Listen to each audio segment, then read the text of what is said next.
How to install a Ford fitting on a lead pipe, part 1.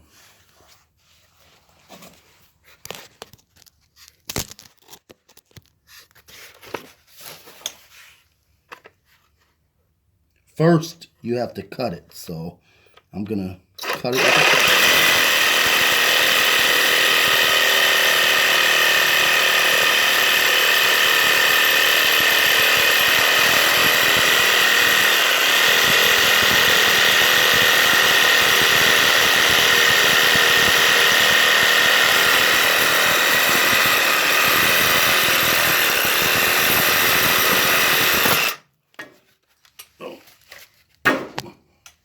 After you cut it, you take this place to your parts store so you can get the proper piece.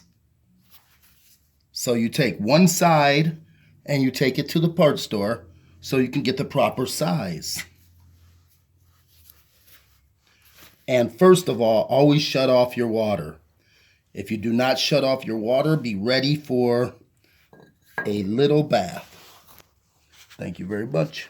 I'll be talking to you soon.